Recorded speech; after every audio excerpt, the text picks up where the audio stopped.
Hello and welcome to IndiaPostLive.com, India's first live and interactive news conversation web TV. I'm Prachi Jatanya, and in continuance of our entrepreneur series every Monday, we have a very interesting pair of people joining us from Navi Mumbai. We are highlighting the fact of tea culture. Every neighborhood these days across several cities and small towns, we've seen coffee outlets mushrooming all over. But the tea culture, tea drinking culture seems to have probably taken a back seat. These two tea lovers have actually, a team of tea lovers have actually started to initiated the entire tea drinking culture back, and they are two young entrepreneurs who want to, actually encourage and bring back the tea drinking culture in India. We have actually met them, and we'll be bringing them through Skype and Google Hangout, joining them. They are actually You, Me and Kappa is the initiative they have started, and they serve 170 types of different flavors, and the entire idea is a very interesting and novel concept, and we'll soon be joining them. But also to take us through what it's like to be an entrepreneur in India and the successes, challenges and the possible uphill task, we have in the studio Mr. Siddharth Sharma, who is the Executive Director of Success Monks, and he's an author of several books on entrepreneurship and himself an entrepreneur. So we'll be talking to us about his personal experiences and taking us through highlights of what it's like to be an entrepreneur. I'll just first bring in Ahmed Ansar, who is a managing partner at You, Me and Kappa Tea, joining us from Navi Mumbai via Google Hangout. Thank you for joining us, Ahmed Ansar, at the conversation on India Post Live. Ahmed, if you can hear me, what brought about the You, Me and Kappa concept?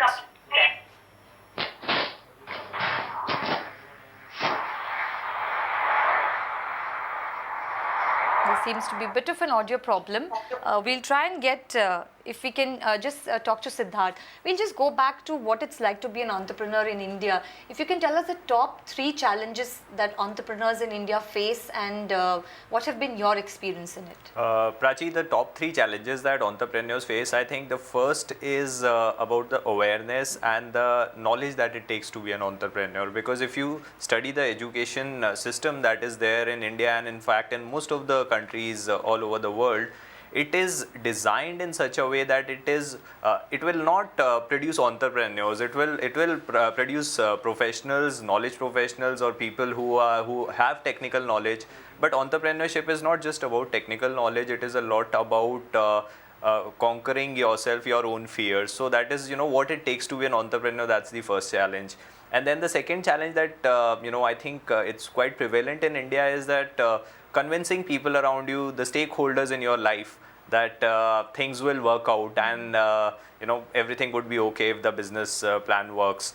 Because we are so risk averse as a culture that we will not we would not like our children to take the risk of entrepreneurship. We would always advise them to work for 10-15 years before they even think of starting their business. And I think waiting for 10-15 years before you start your own business, it takes a lot of energy away from you. So the right time to start is when you are young, rather than waiting for 10-15 years. And the third challenge is, third challenge is about psychological strength. Because entrepreneurship, in the first 2 or 3 years, you will be totally confused. You will not know whether it will work or not work. It's only after 2 or 3 years your business model begins to show some signals that now you are on the right path. Because for the first 2 or 3 years, it's so very confusing because you are entering into it for the first time.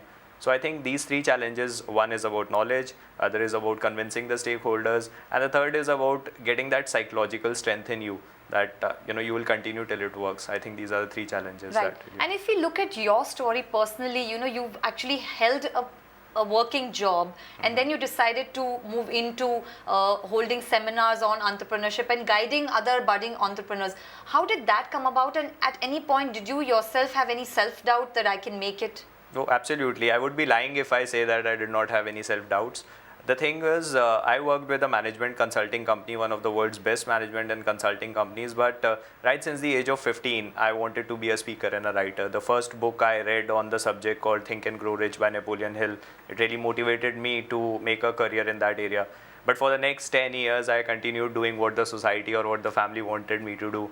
And it's not that I hated my job. I liked my job, but then there was something else I loved.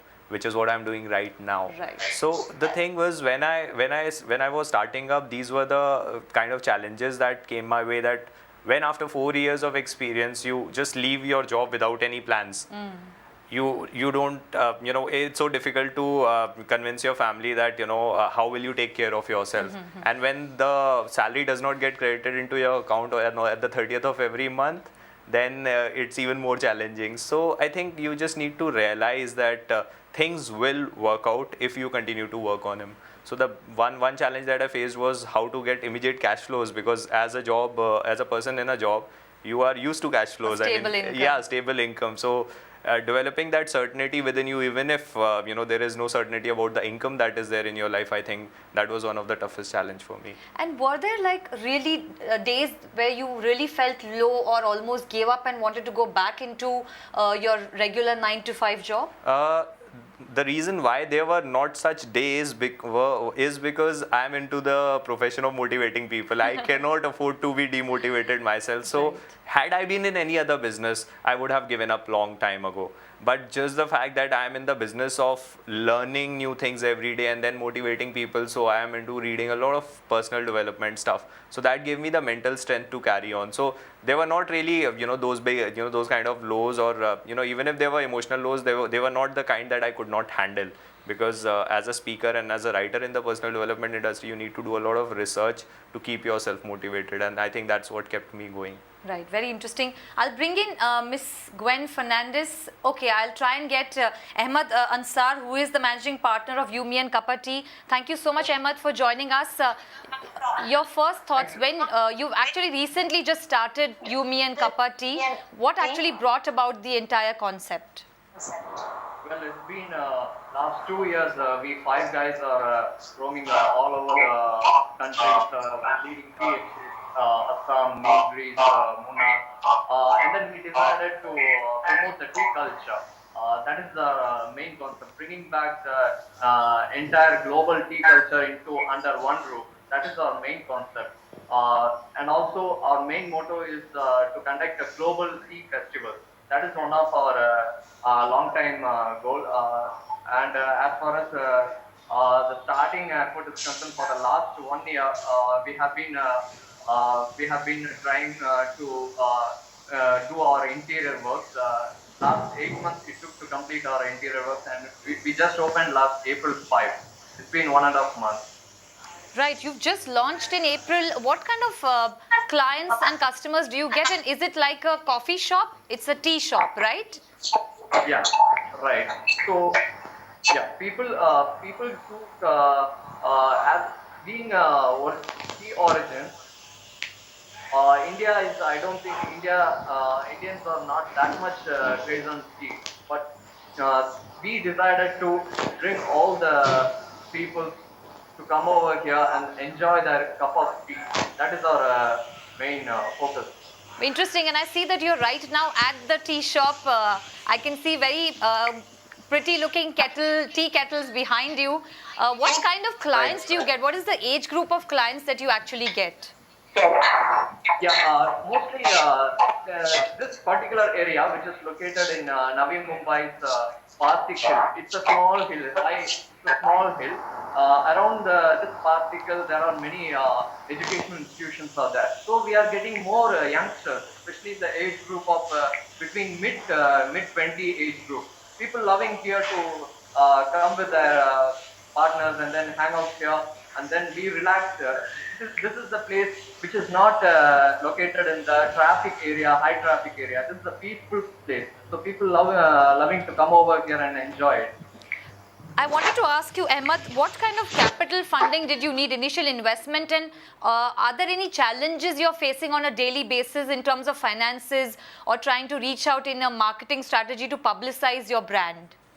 We have, as far as financial is concerned, we have been invested over 40 lakhs for the entire project, and we are now facing some little shortage for building the, promoting the through advertisements. We haven't yet started the mainstream advertisement. However, we are doing our own best to do social media advertising. Right. I'll just bring in one of your clients on this note, Miss Gwen Fernandez, who is a management student in Mumbai. Gwen, thank you so Right. much for joining us on the conversation. Very quickly, if you can tell us what attracted you to You, Me and Kappa Tea, and were you a tea drinker at all? No, exactly. To be frank, I'm not a tea person. But then, having been to Pasik Hill for too long, and knowing that there was something coming up, I was too inquisitive to know, what exactly would it be. And having known it was a tea place, it didn't really interest me. But then somehow the ambience clawed my attention, and that's how I, thought of even going to that place. And after going to that place, it was an amazing experience for knowing that they serve you about 170 types of tea, having the mint blossom as one of my favorite cup of tea. So that's it, and yeah, that's all about the experience. And I truly appreciate the way they've set up their ambience. Like every time I go there, there's something new coming up. Like each time it's like, what's next? There's like they just modify the ambience each time, and yeah, that's it. And I would like to even mention about Mr. Kishore and his art. It's amazing. Great. Very interesting point there, Gwen. What is the favorite flavor of tea that you actually personally like, and how do you think you're able to publicize word of mouth to tell your friends that they should be going and trying out You, Me and Kappa Tea? Yeah, I said the mint blossom tea. That's like one of my favorite tea because I had just recently been to You, Me and Kappa Tea, and it was of my interest for a reason that they actually put a small fruit into it. It's actually a fruit which blossoms up just because of the heat within the kettle. So and the flavor of the tea is really amazing. It was just like of my interest. I just wanted to have the tea for the reason that the flower blooms into the tea. Great. So yeah, Great. and having to say about word of mouth, I've already been telling everybody about it because it's really an amazing place. Great, great. Stay with us, Gwen. We'll come to you very shortly. We have a very interesting bit of photographs that You, Me, Kappa Tea has shared with us. You can take a look at the different varieties of tea and the kind of ambience that they have. We'll just try and play these photographs. I think you can see them on your screen. So it actually shows you the place, the decor, the interiors of the You, Me Kappa Tea store, and very interesting the kind of clientele that they're catering to. Navi Mumbai has a lot of young population, so I believe, as Mr. Ahmed was telling us, these pictures speak for itself. You can see the very interesting kind of personalized decor that they have taken interest in, and we'll try and get some more details from them.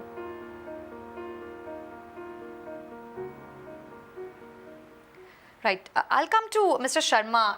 I just wanted you to probably give a bit of a tip or two or advice to Ahmed Ansar, because he's saying that they are sort of possibly facing a financial crunch, or they may not have as much liquidity or a long-term sustenance plan. If you could just share, a rough outline of what they can possibly tap into. Sure. Hi, Ahmed. First of all, congratulations for starting such a brilliant initiative. And personally, whenever I am in Mumbai next time, I would love to visit your place and check out the particular cup of tea that Gwen is recommending to us. One question that I have for you is that have you taken any kind of professional funding for this, or have you just pumped in your own money into this business venture? No, when we started the initial stage, we haven't have no money. So we approached investor who's been far away from Kashmir. Okay. So he come to us to help us out. It's all started. Okay. He's our mentor. Yeah. All right. Because when it comes to monetizing a particular business model, it is so very important to have your revenue pipeline into place. Because any kind of investor would like to be associated with a particular venture, say only because only when the investor can actually see a particular cash flow or a revenue line coming in from that kind of business. So my only advice to you as a person who writes on the subject of entrepreneurship is try to create a projected cash flow statement for the next 2 years and see how you can maximize your cash flows. Are there any other kind of services that you can provide in addition to the already different kind of offerings, teas that you are already giving to people? Is there any other kind of service that you can provide using your venue that can help you in monetizing your in increasing your cash flows? Because I happen to be at the Kunzum Cafe in Hauskas. If you have visited that place, over there they don't charge for the tea, but then there are so many things that keep on happening. I think events, and people are always looking forward to those kind of events. So maybe just some kind of wild ideas that if you could try to incorporate that can help you in enhancing your cash flows. And though using those cash flows, I think you stand a great chance of taking your You, Me and Kapadi to other places as well, all over Mumbai and all over the country. Right. Sure, that's a great advice. Thanks for Sure. Actually, on behalf of Ahmed, in fact, their strategy seems to be that they actually host tea parties, and they want to actually encourage that kind of culture. And I believe they also want to hold art exhibitions, so use their location as a venue to host art exhibitions as well, right, Ahmed? Right, with tea, Prachi, we are bringing tea, art, music together under one roof. Not only we are serving tea, with tea we have a long-time goal to, or each cup goes to for a cancer cause. That's one of our plans. Right, interesting. So they are looking at the social, giving back to society, a social cause as well. At this point, I'll try and bring in, I think probably we have Mr. Chintan Bhatt or Shyam Krishnan. I'll just get my team to tell me if we have. We do have Mr. Chintan Bhatt. He is an independent disc jockey, a DJ. Great to have you on our show at the Conversation on India Post Live from Mumbai, Mr. Chintan Bhatt. Thank you so much. Any thoughts that you'd like to give, or your reviews about You, Me and Cup of Tea?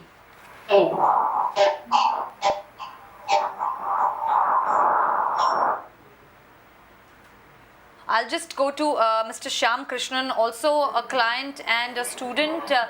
Shyam, if you can hear me?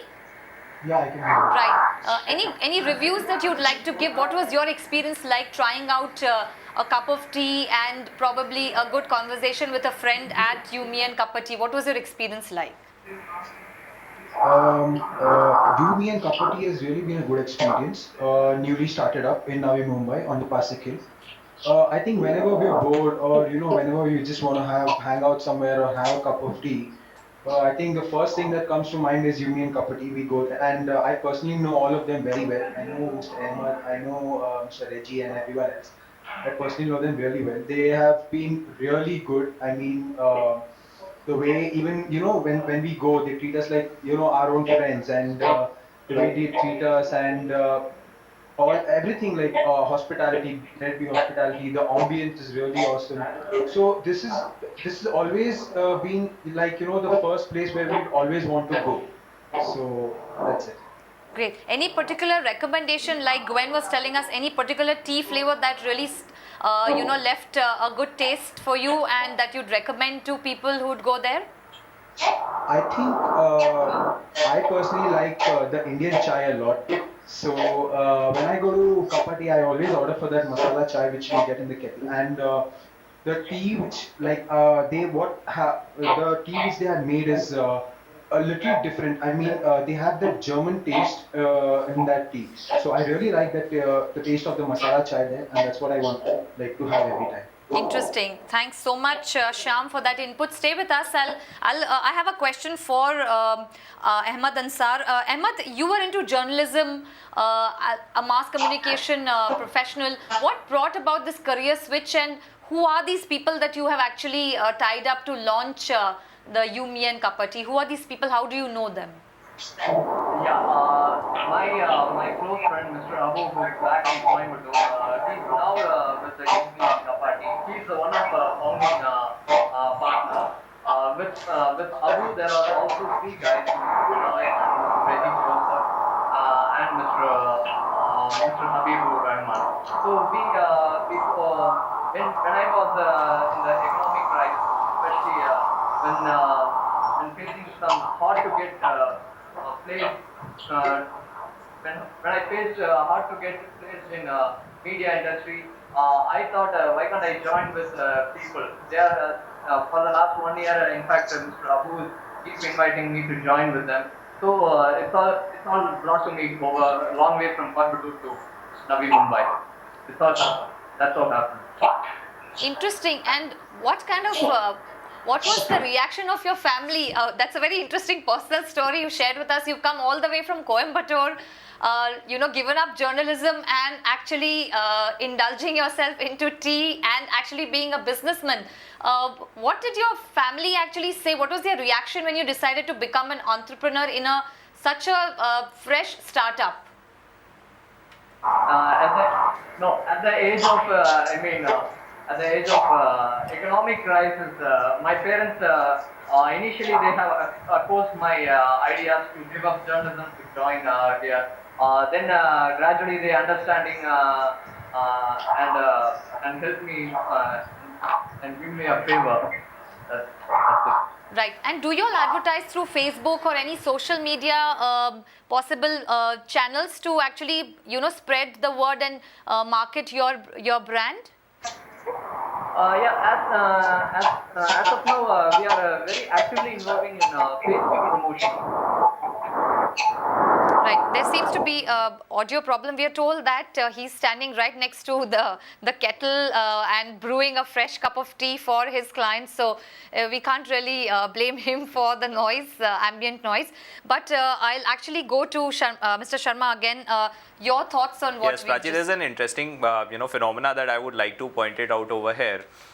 If you see the numbers that over the next 10 years, India and China alone needs 430 million jobs to place, to cater to the young generation that are coming out of the various colleges and business schools and the engineering colleges. There is no government and no existing amount of companies that can provide that kind of jobs. So it is becoming increasingly difficult for students to get placed. Right, so there was a time when probably investing in your college education ensured that you will have a job after that. But nowadays, I think students are becoming aware of the fact that before they pump in 12 lakhs or 20 lakhs into their masters, what will be the return on that kind of investment? And just because they are thinking about that, they are also able to see that instead of putting that 20-25 lakhs in a masters or a 10 lakh in an engineering course, why don't I start my own business with 10 lakh rupees? And I think that is one interesting phenomena that I have come across as I travel across the country to talk to college graduates, because some of them have clearly made up their mind that they would be getting into entrepreneurship even if they get a job or not. And some of the students are planning from first year onwards that by the time they reach third year or fourth year, they don't have to sit for the placements. They may if they want to, but otherwise they want to be self-sufficient by the time they reach the fourth year, so that their startup is in place and then they can immediately join it. They don't want to wait for a college convocation or a placement. And one final thought from you before we try and take this conversation online on our Twitter ID as well. Is there a particular system in place for financial help for these kind of entrepreneurs? Because they all seem to be, under 30 or in their 30s, and a lot of family pressure to make sure that they have a steady income. Does India or Indian government, or are there any banks who provide any financial support? There are few organizations. Organizations in the area of, I think there's one called SIDBI is offering loans to people who are interested in entrepreneurship. Then there is Department of Science and Technology, which offers a grant of around 50 lakh rupees to entrepreneurs who want to start up in the area of technology. So nowadays even the government has realized this, and then there are a whole lot of organizations from the not-for-profit sector like NEN, National Entrepreneurship Network, the India Angel Investors, and then Wadhwani Foundation. What these people are doing is they are creating awareness around entrepreneurship, and they organize B-plan competitions all over the year. Right. And students and people who are young, if they have a business plan in place or if they have a business model in place, they can always go and participate in those B plans. And these B plans are attended by venture capitalists and investors. Right. And if their product is really good or if their service is unique, they do stand a chance of getting a lot of funding. So if you say that there's a formal system, I would say that it's still not there that much in place. But yes, I think maybe after 5 or 10 years, you will see something substantial happening in that area for sure. Great. On that note, we have some very interesting pointers and tips from our studio guests as well as from the interesting participants joining us for You, Me and Cup of Tea. We'll play some interesting tea facts. According to legend, tea was invented by the Chinese emperor. So Chinese people, the Chinese population still very much into the tea drinking culture, and so are the Britishers. This is what we've taken from BuzzFeed. So due credit to them. Tea was originally marketed as a medicinal tonic, and you can see what it says. Tea makes everything better, and I would definitely vouch for that. Tea has been in the UK for about 400 years, and mind you, tea and cake is a norm or a tradition or part of their lifestyle in the UK. Every evening between 4 and 5 or in the morning, tea is the most preferred drink with cake, and it's also spread to the US with the first pilgrims. Like I said, tea breaks have been a British institution, in fact, for 200 years. Something that a lot of women and men, get a time to spend drinking tea. In fact, a lot of offices in the UK give you a long tea break in the afternoon. The color and type of tea is determined by how it is processed. Green tea is the least heavily processed. And you can see black tea was invented by mistake. It was an accidental processing mistake. There are about 1500 types of tea, and You, Me and Cup of Tea is offering more than 150. So very interesting, facts about tea drinking and tea as such. And on that note, we'll get our viewers to write in about our entrepreneur series. Do share in your ideas and views. And I'd like to thank all our guests, including Ahmed Ansar from the You, Me and Cup of Tea, straight from the store in Navi Mumbai. Also all of his clients, including Sham Krishnan, Gwen Fernandez and Chintan Bhatt, for joining us at the conversation in India Post Live. Do put in your views and put in your audio video comments on our website and our Twitter handle @India Post Live. And you can also directly contact our studio guest, Mr. Siddharth Sharma, who's written interesting books on entrepreneurship, and he's very approachable. So do contact him and write into us. Thank you so much for tuning in to India Post Live. Keep watching.